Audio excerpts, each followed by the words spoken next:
So what's up, guys? I got shot in the head. My brain's bleeding. Should be okay. If I don't respond, it's because I'm just really tired, but I should be all right. So yeah, thanks.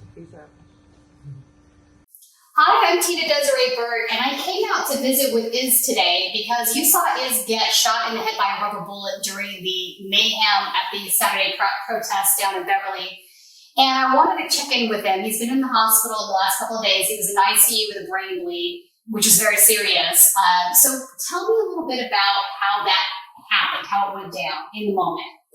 In that moment, so I had placed myself in between the police line and the protest line. They're about 100 feet away. It was kind of like a no man's land. There weren't that many people around.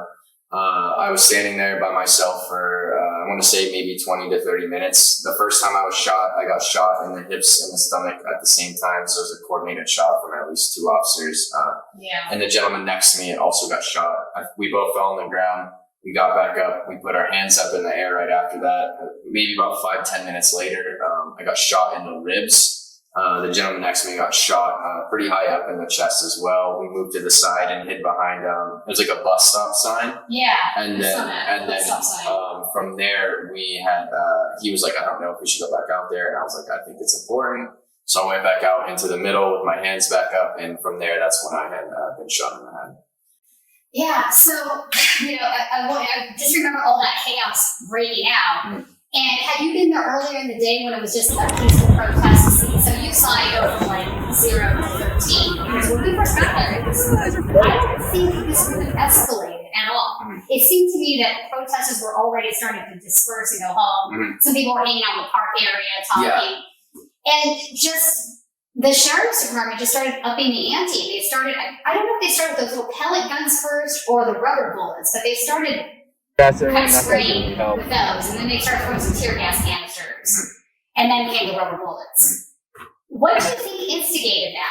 So we had originally started, I think it's at Pacific Park at like 12:45, and we were marching around, and everyone was marching pretty peacefully, and we would stop at the intersections and sit down, and a lot of the black leaders would form a line in the middle, and they would put their fists up in the air and stuff like that, and everyone was chanting, say their names, and for the appropriate names that for the black people that have been murdered.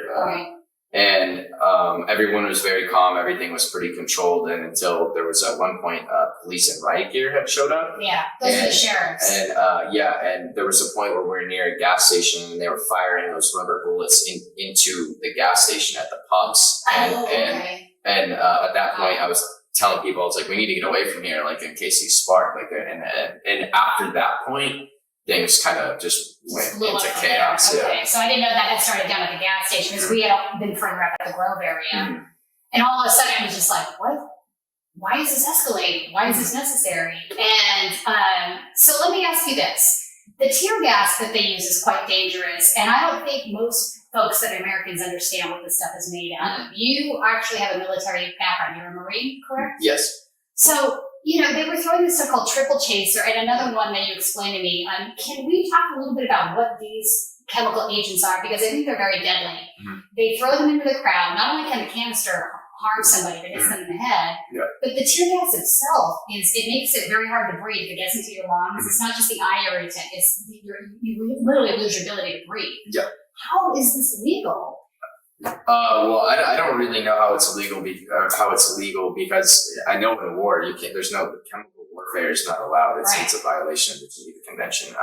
This stuff it felt the same as when I was in an enclosed area with this stuff for an extended period of time. Like it felt the exact same, and I was outside. They were using so much of it that to the point where the whole air was filled with it. No matter where you went, there was really no way to fully escape it. You just kind of had to deal with the irritants for some time. It was completely excessive. So one person. Why I was getting to that point. Crazy excessive. What happens is one person fucking throws a rock or a bottle, but then they split. But there was another one you had mentioned that I wasn't aware of that I think is worse. Yeah. In the military, they use this stuff called OC spray. I don't know exactly what's in it. The way that it's been described to me as it's just like a very hyped up like mace, essentially. A lot of all the military police have to get sprayed with it in order to complete their MOS training and stuff like that. You know, these are one of those things that until you've actually experienced it, you sort of know peripherally that I've been around tear gas a few times at protests, but nothing as bad as this. Yeah, you're right. It was so much. It was everywhere. You couldn't escape it. there was different ones too. There was the white ones, the and, yellow one. And then when I was pulling this woman away after they maced her, they started throwing the yellow ones at my feet. When I saw the yellow ones, I was like, I don't know what that is. So started pulling her away even more. I don't know if they were chemically different, but I don't know either. Yeah, but they had these yellow ones that started coming out. So they were escalating their use of this stuff. And then also there was on the synagogue roof, there was a couple of folks, were they shooting rubber bullets? I could never quite figure out what they were using because those guns looked a little bit different than the grenade launchers that they were using in the front. Yeah, so there was one gentleman up there that had he definitely had something that was shooting rubber bullets, but there was another gentleman up there that had a loaded, I believe the police use M4s, the Marine Corps uses M16s, the Army uses M4s, but there was a police officer up there with a loaded, I'm assuming it was an M4, with a loaded magazine in it. It was not a rubber. It was not a rubber bullet gun. And I was telling him, I was like, he's pointing at the crowd, and the way that they teach you in the military is you're not supposed to point at anything you don't intend to shoot. So I was like, clearly, this individual is preparing to shoot at people, and he was pointing it way back into the crowd when those people were just standing and chanting, and it was.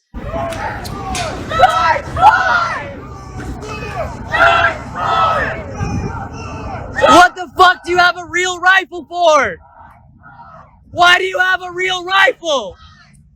Why do you have a real rifle? When you were hit by a bullet, I have some video of you doubled over. How were you able to get assistance through 911? Because we had also tried to call out 911 earlier in the day. A gal had been hit in the face. And she didn't get out of 911, which was strange to me because my understanding of these police chambers is that they only go after target certain bandwidths and that they're not supposed to block any of the EMS for the obvious reasons.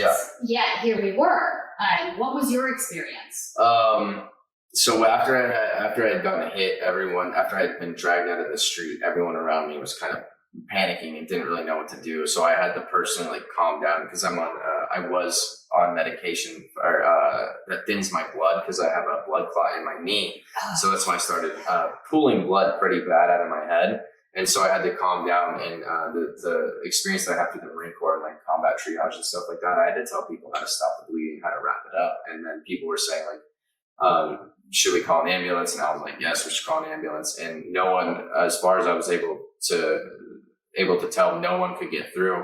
So they started, I told them, I was like, we need to walk a couple blocks away. So a lot of the protesters went back. This one gentleman, this young black man, put my arm around him, he put his arm around me, and we walked like about a block away.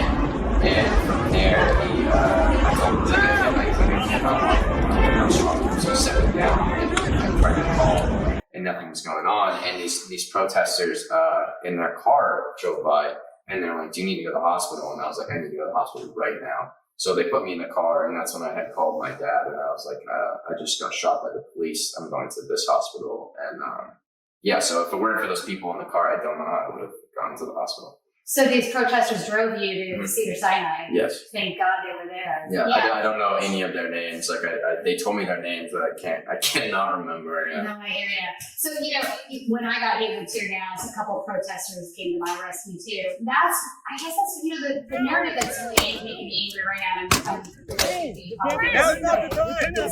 all about the movie. It's about this. I never saw any of that going on. And my experience was I was assaulted by the police, you were assaulted by the police, and it was the protesters, our fellow citizens out there that helped us, right? And that also helped the girl that had her broken nose. They had to carry her out of the perimeter too because we could not get a 911 call. And I think it's going to start to maybe even expand and include other issues. Absolutely. Because I think there's a lot of disenfranchised folks out there. You've got 82% of the new income being created going to the 1% for the last several years. You now have really high unemployment, and I'm sorry, $1,200 isn't going to help anybody in the city of LA. You can't even make 1 month. That's not rent. Yeah, it's not rent. And so what if they stop the evictions? When rent comes due in 3 months, all of that money is going to be due at the same time. And these folks that haven't been able to work, they're not going to be able to cough up $10,000. Yeah. I mean, I see dark days ahead. Oh yeah, it's people, and because of what's been going on, there's been no government support in terms of like the pandemic. Right. Like $1,200 for 1 month is not going to do anything. It's like that crazy. runs out in a week. Like Exactly. for people, especially some people, a lot of people have families. They're not just paying for themselves. So Right. yeah, I think the unrest is going to get, if it's not for Black lives, it's going to be for, a lot of the people that are kind of facing a lot of poverty issues, a lot of people that don't have the money to afford the necessities that they need, which unfortunately right now is a lot of people of color and Black people. Yeah. These issues are sort of intertwined. Yeah. And I also think this is what the establishment fears the most is this sort of solidarity. Mm. Because if they can keep all of these groups divided against each other, they can maintain their power structures, Mm-hmm. right? But the minute that all of these disenfranchised groups get together and say, wait a minute, those guys are the problem. Yeah.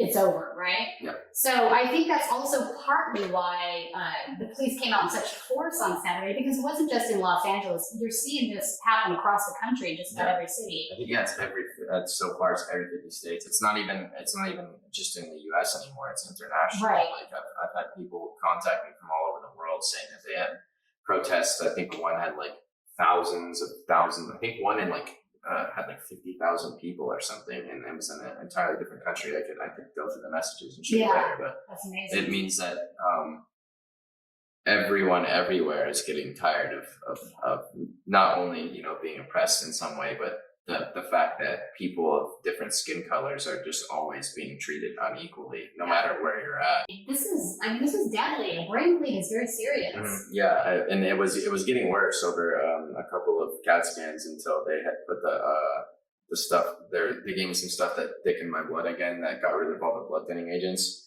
And until they did that, the bleeding was getting worse and worse and worse, which was, I at one point I was like, well, this was it. Like, yeah, this is how it is.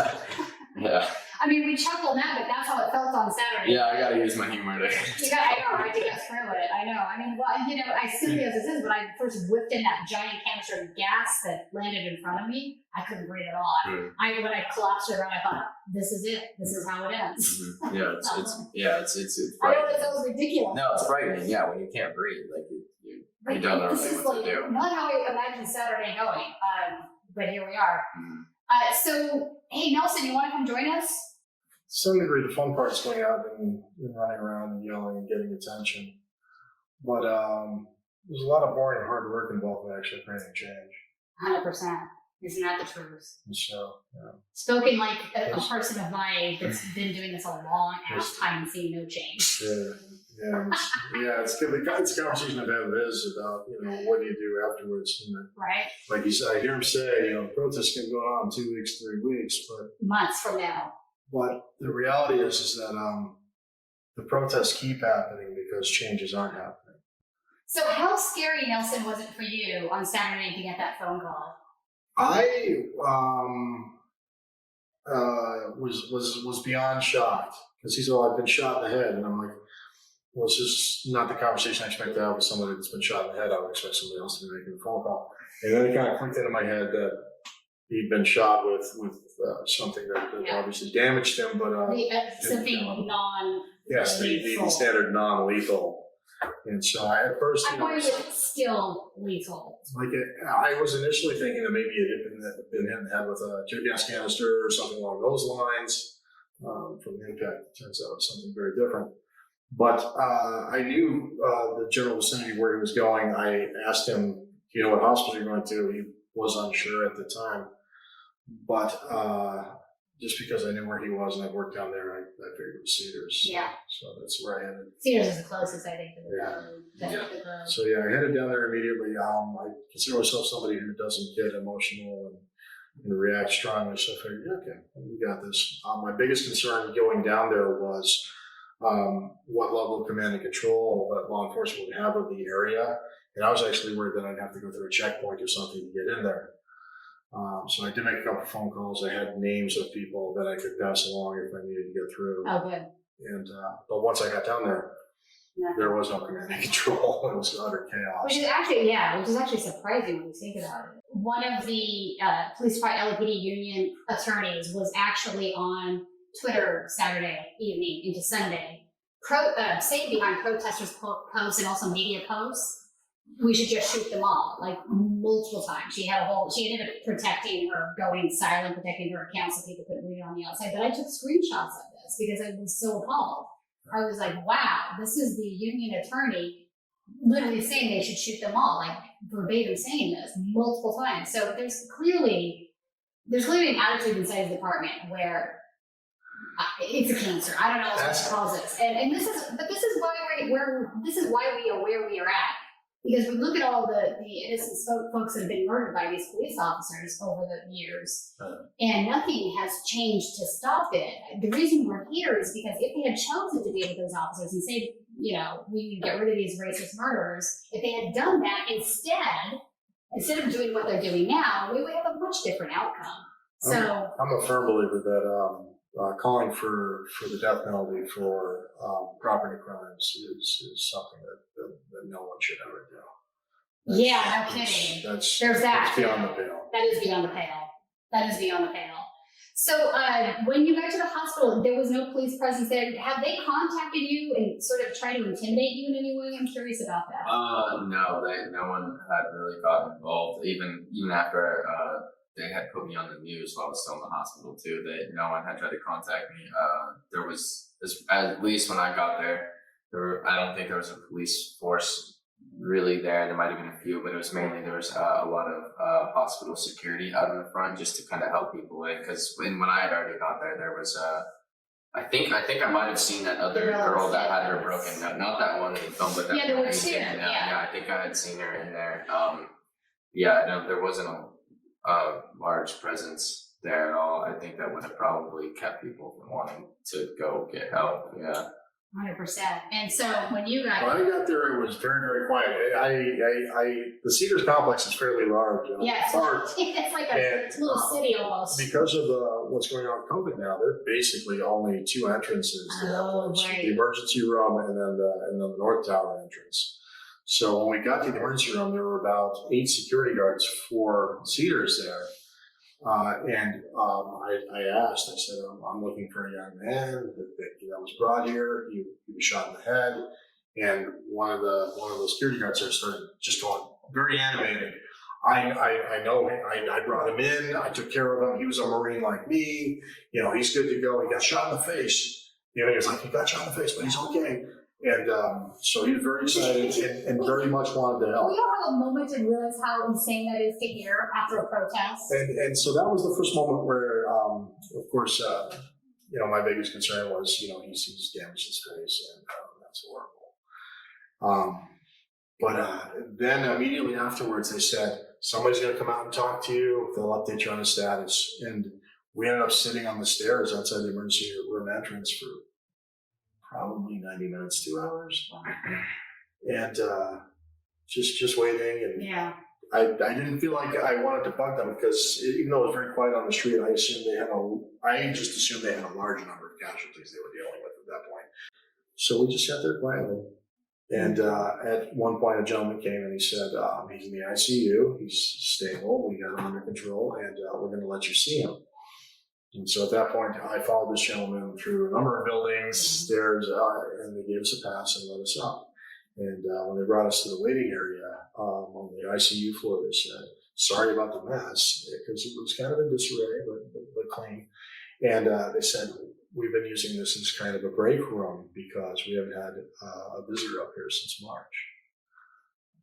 And so they said, just wait here. And once he's passed his COVID swab, and we know that he doesn't have COVID, we'll let you in to see him. Yeah, because that's the other side of this. I'm actually a little bit concerned that because of the chaos that they created Saturday, people were taking off their face masks and the tear gas on top of it. I'm afraid that this might increase cases of COVID as an unforeseen consequence. I don't know. Yeah, I think it's ridiculous to tear gas people in the middle of the pandemic that affects right. your respiratory system. But yeah, I think maybe they're waiting so long because they were stapling my head back together and stuff. And they also gave me that COVID thing where they shove it all the way in your nose, like right after they stapled my head. And I was like, why are you doing this right now? Like, I was like, couldn't wait. They're multitasking. Yeah, doing everything at once. So what are your parting thoughts? Anything you want to share with us that we didn't discuss? Is even if you believe everything's going to be as calm as possible, like it's super important to bring protection for yourself at this point, because it's been shown time and time again that police are escalating a lot, and protesters have nothing to protect themselves, as well as helmets. Helmets, masks. Helmets are the most important thing. Something made to protect your neck as well, but. I would want everyone to know that, like, the reason I'm speaking out so much isn't to bring attention to myself. It's because I want more people to focus on, like, the Black Lives Matter movement and the fact that people are being murdered. Like, I hope that all this passes over me when one day, and I can shift, like I said, anything that's been focused on me, and like the story that happened to me in police brutality. I can focus on, maybe getting rubber bullets banned and stuff like that, right. and what's the attention that's been given to me can be shifted to Black leaders, so they can talk even louder, they can speak even louder, they know that they have more support, they know that, and like I said, well, I'll go on to, I'll be in LA, attending council meetings and stuff like that, where I can to hopefully get my voice heard about getting these certain projectiles banned, because I don't want them to hit anyone else. I want people to feel as safe as they can while they're trying to protest as they have the right to. Hope you enjoyed that last video. Hop on over to statuscoup.com, where you can sign up for our email list and become a member for as low as $5 to $10 a month. Membership is how we grow. That's statuscoup.com/join. And remember, join our email list so we can grow the revolution with you.